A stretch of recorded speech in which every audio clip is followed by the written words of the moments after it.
Shalom, apa kabarnya? Puji nama Tuhan, hari ini kita mengucap syukur atas semua kebaikan Tuhan. Tuhan kita baik dan Dia selalu baik. Amin. Bilang sama kiri kananmu, Tuhan kita Tuhan yang baik, Dia baik dan selalu yang baik. Terpuji-puji nama Tuhan Yesus, dan hari ini kita percaya kebaikan Tuhan ada terus di tahun 2023. Amin. Dan hari ini juga kita mau belajar sama-sama dari satu tokoh yang luar biasa, yaitu yang bernama Yusuf. Saya suka tokoh ini, dia mengajarkan kita bagaimana tetap setia, apapun setiap persoalanmu, dia nggak pernah dendam, dia nggak pernah mereka-reka yang jahat kepada orang lain, tapi dia tetap berharap datang kepada Tuhan dan dia menjadi keluar lebih dari pemenang. Kita mau belajar sama-sama, coba kita baca sama-sama dari kita baca dari kitab Kejadian, Kejadian 39 ayat 21, 39 ayat 21. Kejadian 39 ayat 21 dikatakan begini, tetapi Tuhan menyertai Yusuf dan melimpahkan kasih setianya kepadanya dan membuat Yusuf kesayangan bagi kepala penjara itu. Sekali lagi kita baca sama-sama. Tetapi Tuhan menyertai Yusuf dan melimpahkan kasih setianya kepadanya dan membuat Yusuf kesayangan bagi kepala penjara itu. Kita tahu cerita mengenai Yusuf, Yusuf adalah seorang yang luar biasa di mana dia disertai oleh Tuhan, dan saya percaya bahwa penyertaan Tuhanlah yang membuat Yusuf berhasil. Kenapa saya katakan dia berhasil? Umur 30 dia sudah menjadi Perdana Menteri. Perdana Menteri di negeri orang, di Mesir. Bukan di Israel, di Mesir. Di mana umur 30 dia sudah menjadi seorang yang begitu berkuasa di tanah Mesir. Bayangkan umur 30, mungkin saya masih, saya nggak tahu masih status saya. Bagaimana dengan engkau yang berusia 30 pada hari-hari ini? Tuhan memproses Yusuf sedemikian rupa. Di umur 17 kita tahu bahwa umur 17 dia dijual sebagai budak dan oleh saudara-saudaranya. Siapa yang jual? Saudara-saudaranya. Dijual menjadi budak, dia tinggal di rumah Potifar, dan apa yang terjadi? Dia difitnah, kemudian masuk penjara. Umur 17 tahun, dan dia di penjara bukan 1 tahun, 2 tahun. Dia di penjara 11 tahun. Wow, lama juga ya. 11 tahun karena difitnah. Difitnah bahwa dia mau tiduri, mau perkosa seorang istri Potifar, tante Potifar. Dan singkat cerita kita lihat bahwa penyertaan Tuhan terus ada dalam diri Yusuf. Begitu banyak persoalan Tuhan bentuk Yusuf di dalam penjara. Tuhan bentuk Yusuf di dalam penjara, begitu dia keluar umur 28 tahun, 11 tahun kemudian. Karena hikmat daripada Tuhan. Kemudian umur 30 Yusuf udah menjadi Perdana Menteri di Mesir. Wow, keren ya. Dan hari ini kita mau belajar dari Yusuf. Siapa Yusuf? Bagaimana dia bisa ada penyertaan Tuhan dalam hidupnya? Bagaimana dia bisa begitu berhasil? Dan saya percaya tanpa penyertaan Tuhan, apapun yang kau lakukan tidak bisa berhasil. Saya mau bilang hari-hari ini yang kau butuh adalah penyertaan Tuhan dalam hidupmu. Bagaimana engkau disertai Tuhan, apapun yang kau kerjakan semua dibuat Tuhan berhasil. Saya nggak tahu, mungkin hari ini engkau pelayan Tuhan, atau mungkin engkau seorang karyawan. Kalau engkau tidak ada penyertaan Tuhan, apapun yang kau kerjakan tidak akan berhasil. Makanya hari ini kita mau belajar dari seorang Yusuf. Siapa Yusuf? Yusuf punya bapak, bapak Yusuf siapa namanya? Ada yang tahu? Yusuf bapaknya adalah, ada yang tahu? Yusuf bapaknya anak dari Yakob. Yakob itu adalah dia bergumul dengan Tuhan dan dia menang, dan Tuhan katakan engkau diganti namanya menjadi Israel. Jadi Yakob menjadi Israel, dan mempunyai 12 anak yang tadinya kemudian menjadi 12 suku bangsa Israel. Kita tahu bahwa Ishak adalah anak yang ke-11 dari Yakub, dari Israel. Dan dia punya adik bungsu satu, Benyamin. Nah, kita melihat di sini siapa Ishak. Ishak adalah anak dari siapa Yakub? Dia adalah anak dari Ishak. Atau Yakub adalah cucu dari Abraham. Kita lihat bagaimana berkat Tuhan mengalir dari Abraham, Ishak dan Yakub atau Israel. Nah, kita perhatikan di sini bagaimana seorang yang bernama Yusuf dipersiapkan Tuhan. Kita tahu bagaimana Yusuf ini orang yang begitu setia datang kepada Tuhan.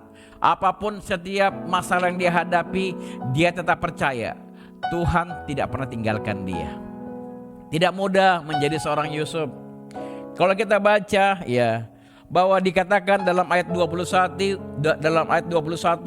tetapi Tuhan menyertai Yusuf dan melimpahkan kasih setianya kepadanya dan membuat Yusuf kesayangan bagi kepala penjara itu.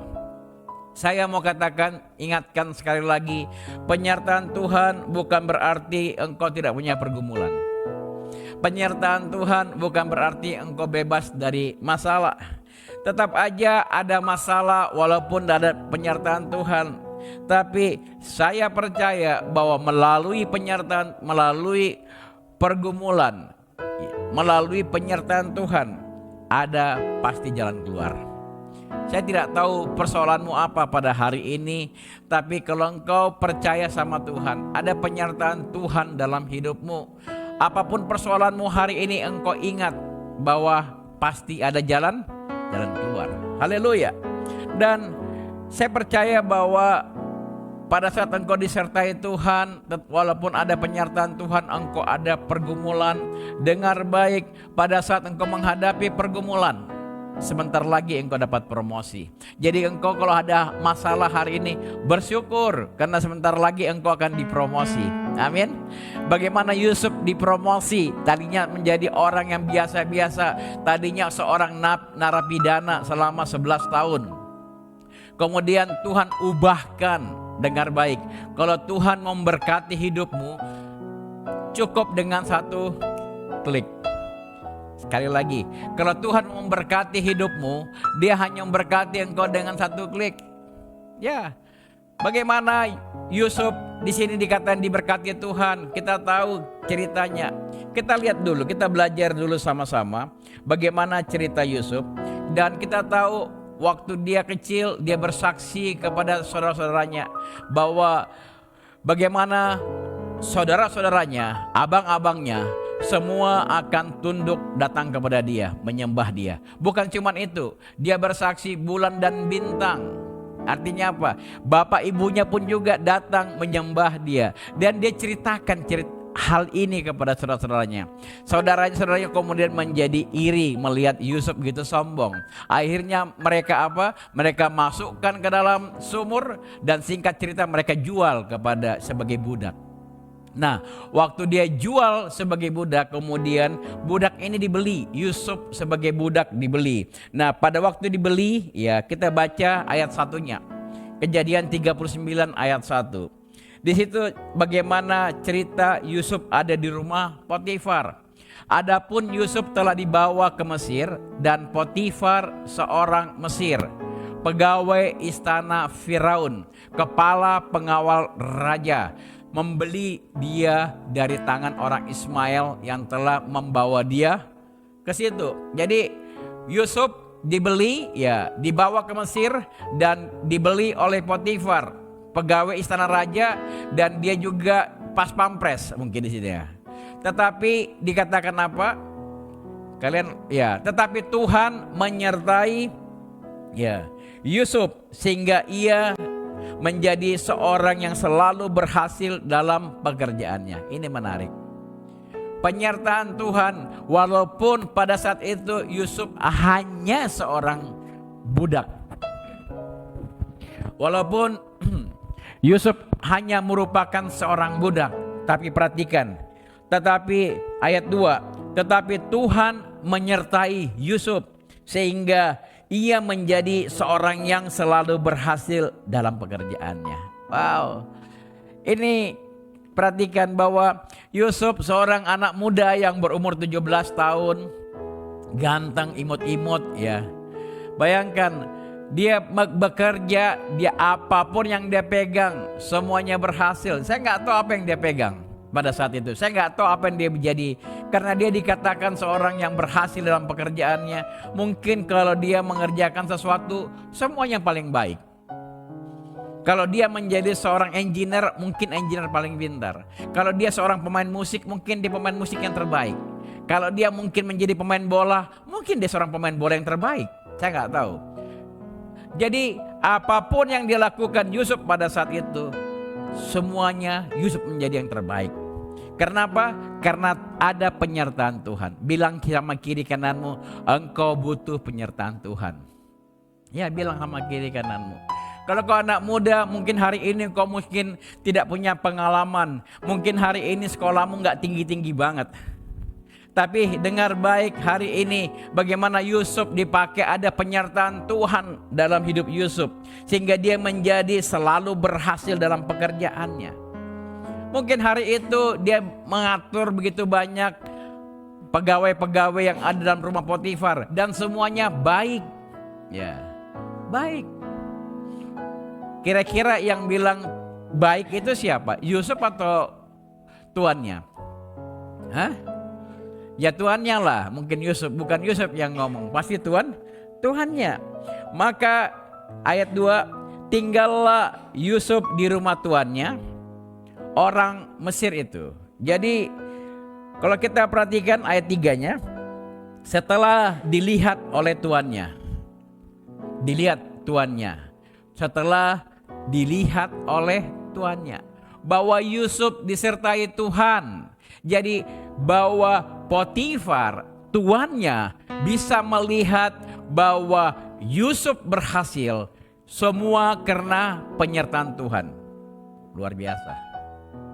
Setelah dilihat oleh tuannya bahwa Yusuf disertai Tuhan dan bahwa Tuhan membuat segala sesuatu yang dikerjakannya, ayat 4, dikerjakannya, maka Yusuf mendapat kasih tuannya dan ia boleh melayani dia. Ini sebentar kita balik ayat 3. Bukan hanya Yusuf kegeeran, dia disertai tuannya, disertai sama Tuhan. Yusuf bukan kegeeran kemudian dia tahu dia disertai Tuhan, tapi tuannya, artinya di sini Potifar, melihat Yusuf disertai Tuhan. Wow, ini keren nih, keren. Dan dia tahu bahwa Tuhannya Yusuf yang membuat segalanya berhasil, apa yang dikerjakan Yusuf. Ini menarik, saya mau bilang. Ini bagaimana engkau bekerja dimanapun engkau bekerja. Engkau mungkin seorang pegawai, mungkin engkau seorang karyawan, atau mungkin juga engkau seorang pegawai negeri, atau mungkin seorang aparat negara. Bayangkan atasanmu bisa melihat ada penyertaan Tuhan dalam hidupmu. Keren ya. Dan atasannya ini bukan orang Kristen. Bukan orang Kristen. Atasannya ini Potifar bukan orang yang percaya Tuhan, seorang Mesir. Tapi dia bisa melihat melalui Yusuf. Apapun yang dikerjakan Yusuf semua berhasil. Saya mau bilang hari-hari ini mungkin engkau tidak terlampau pintar, hari-hari ini engkau pegawai biasa-biasa, sekolahmu gak tinggi. Tapi ada penyertaan Tuhan dan tuanmu, bosmu, direkturmu, siapa lagi? Supervisormu bisa melihat bahwa engkau dipakai Tuhan luar biasa. Ada penyertaan Tuhan sehingga apapun pekerjaanmu kelihatannya berhasil, dan berhasil. Keren, luar biasa. Ini yang saya mau bilang, bagaimana engkau menjadi orang Kristen. Bukan hanya pede, iya gue disertai Tuhan, lihat gue disertai Tuhan. Tapi enggak, bosmu gak lihat engkau disertai Tuhan. Ya. Bahkan kau masuk satu perusahaan, perusahaan itu bangkrut. Pindah lagi ke perusahaan lain, perusahaan itu bangkrut. Lama-lama mereka bilang, siapa ini anak? Setiap kali masuk perusahaannya bangkrut. Tapi sebaliknya di sini, yang tadinya Potifar bisnisnya jadi maju, semenjak ada Yusuf kelihatan apapun juga bisnis mereka maju. Dan dia tahu ini penyebabnya siapa? Yusuf. Karena Yusuf masuk kerja, semenjak Yusuf masuk kerja, bisnis kita makin maju. Semenjak Yusuf masuk kerja, anak-anak makin terkontrol. Semenjak Yusuf masuk kerja, semua tidak ada masalah. Nangkap maksud saya? Ini yang dirasakan oleh tuannya.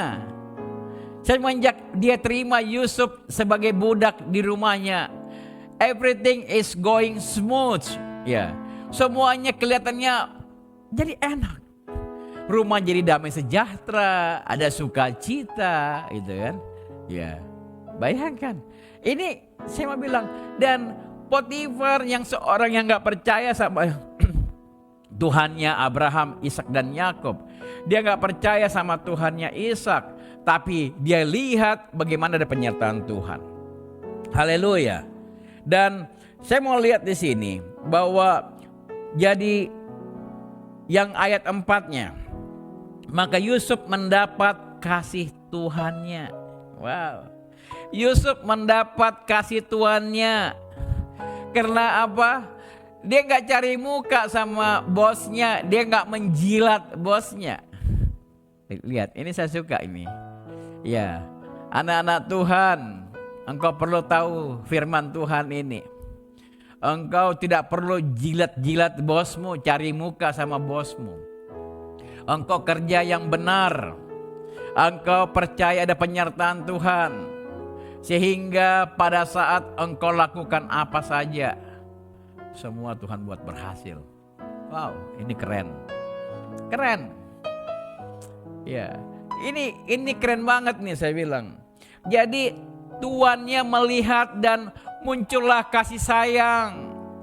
Bukan karena engkau cari muka sama bosmu, kemudian dia sayang sama engkau. Enggak.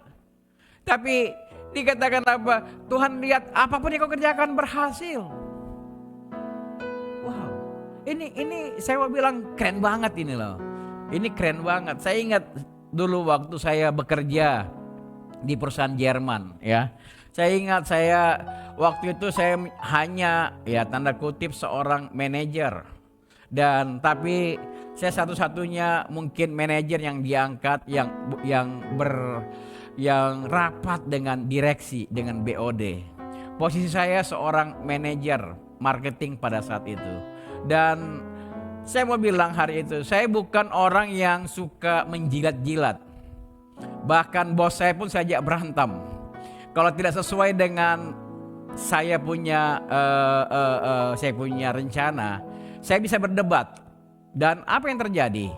Mereka semua kalau bicara dengan kesukaan, mungkin mereka kalau lihat karakter, mereka lihat bahwa saya bukan tipe yang mudah diatur. Mungkin mereka gak menarik buat saya, mereka mungkin PHK saja gitu. Tapi saya mau bilang pada saat itu, 80% omset dari perusahaan Jerman tersebut, itu salesnya datang dari saya. Tepatnya datang dari Tuhan. Melalui, ya. Saya mau bilang jujur, saya mau bilang. Pada saat itu perusahaan sudah tidak punya market, tidak punya lagi sales. Semuanya sudah tiarap. Mereka punya marketing yang jago-jago bicara semua, tapi gak menghasilkan. Saya baru bergabung ke perusahaan itu. Tapi posisi saya seorang manajer pada saat itu. Dan luar biasa Tuhan penyertaannya. Saya bukan seorang marketing sebelumnya. Tapi Tuhan buka satu kesempatan, masuk lagi satu kesempatan lain. Dan saya nggak tahu tiba-tiba satu persatu close, tanda tangan close. Kalau mereka melihat saya bukan satu pribadi yang menarik mungkin mereka melihat. Tapi mereka melihat bagaimana produktivitas saya begitu luar biasa. Dan saya percaya produktivitas saya pada saat itu bukan karena saya hebat. Bukan. Semua ada penyertaan Tuhan dalam hidup saya, ada pernyataan Tuhan. Dan sampai bos saya jujur, dia datang kepada saya. Sebenarnya dia gak suka sama saya. Cuman karena 80% salesnya dari departemen saya dan saya pimpin, dia gak bisa ngapa-ngapain. Ya silahkan. Dia mau tendang saya, silakan. Saya bukan tipikal orang yang cari muka. Tapi Tuhan, Pak, ada penyertaan Tuhan dalam hidup saya. Mereka kemudian timbul rasa sayang. Mereka timbul melihat bahkan direksi saya. Ya. Sampai sekarang pun juga direksi saya, kemudian kita lihat bagaimana, ya. Tapi apa yang terjadi? Kami tetap berkomunikasi. Mereka tetap, kita ada komunikasi satu sama lain. Ya. Karena saya melihat bahwa apa yang terjadi, karena melalui, ya kalau kita perhatikan ya, bahwa direksi kami sampai sekarang pun juga ada beberapa perusahaan-perusahaan, ya dia udah bekerja tempat lain, tapi mereka tetap datang berkomunikasi dengan saya, dan bahkan mereka senang kami jadi sahabat sekarang ini.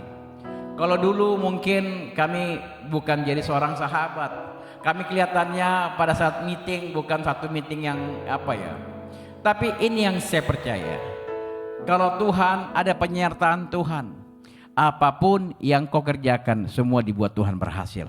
Amin. Dan coba kita lihat ayat 4-nya. Maka Yusuf mendapat kasih Tuhannya dan dia boleh melayani dia. Kepada Yusuf diberikannya kuasa atas rumahnya, dan segala miliknya diserahkan pada kekuasaan Yusuf. Jadi Yusuf mendapat promosi. Lihat, Yusuf mendapat promosi dalam hidupnya. Kenapa? Karena kita lihat bisnisnya. Bisnis dari Potifar semakin hari semakin besar. Bisnis dari Potifar semakin hari semakin meningkat. Makanya hari ini kita lihat, kita percaya, ya, hari ini yang kau perlukan hari ini adalah penyertaan Tuhan dalam hidupmu. Amin. Yang kau perlu apa? Saya nggak tahu apa yang kau kerjakan di sana. Mungkin engkau seorang pemusik, atau mungkin engkau menjadi seorang pegawai. Yang kau butuh adalah penyertaan Tuhan dalam hidupmu. Dan dengar baik, penyertaan Tuhan, kita tahu bagaimana, ya, bagaimana Yusuf disertai Tuhan. Dan kalau kita perhatikan, penyertaan Tuhan bukan berarti tidak punya masalah. Penyertaan Tuhan bukan berarti tidak punya pergumulan. Kita tahu pada saat mulai di mana, ya, Yusuf, kemudian kita tahu istri tante Potifar mulai suka, ya, dia mulai suka dengan Yusuf. Dan kemudian kita tahu bagaimana kemudian Yusuf difitnah. Dia difitnah, dikatakan bahwa Yusuf punya rencana untuk memperkosa istri Potifar. Padahal kejadiannya sebaliknya. Kejadiannya sebaliknya, malah tante Potifar yang mengajak Yusuf itu untuk tidur dengan dia. Tapi ditolak oleh Yusuf. Singkat cerita kita lihat akhirnya tante Potifar, kalau kita baca ayat selanjutnya, singkat cerita kemudian apa yang terjadi? Kemudian Yusuf, ya, kita lihat, ya, kita lihat bahwa dalam ayat-ayat sebelum sesudahnya, ya, bahwa kita lihat, ya, bahwa di mana dalam rumah istri dari, ya, tante Potifar ini, kemudian yang terjadi adalah kemudian dia melapor kepada suaminya, dan suaminya kemudian percaya dengan omongan istrinya. Singkat cerita, Yusuf difitnah dan dijebloskan dalam penjara. Hari ini Yusuf mengalami fitnah. Yusuf difitnah, tapi dia gak sakit hati. Saya mau bilang, yang buat cewek-cewek yang belum menikah, kau cari pasangan cowok yang takut Tuhan dan disertai Tuhan. Amin. Kalau kau cewek-cewek hari ini bukan hanya gantengnya kau lihat. Yusuf itu bukan hanya ganteng, pintar, apalagi dia juga disertai Tuhan, dia takut akan Tuhan. Dan bukan cuman itu, dia juga orang yang setia. Ya. Dia tahu dia loyal kepada Potifar. Dia katakan, bagaimana mungkin saya tidur dengan kamu, Tante Potifar. Semua sudah dikuasakan kepada saya, hanya engkau yang tidak dikuasakan kepada saya, kata Yusuf. Bayangkan, ini keren nih. Hari-hari ini banyak ibu-ibu menyesal punya suami, ya sudah jelek, ya kan, tukang selingkuh lagi, sudah apa lagi, sudah nggak berhasil, udah miskin, tukang selingkuh lagi.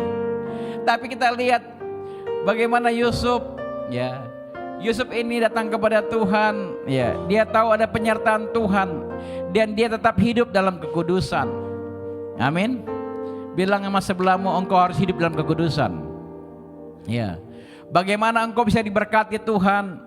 Bagaimana engkau ada penyertaan Tuhan dalam hidupmu? Engkau jaga kekudusan. Bagaimana? Dan hari ini kita mau datang kepada Dia. Kita tahu bahwa penyertaan Tuhan itu sangat penting dalam hidupmu.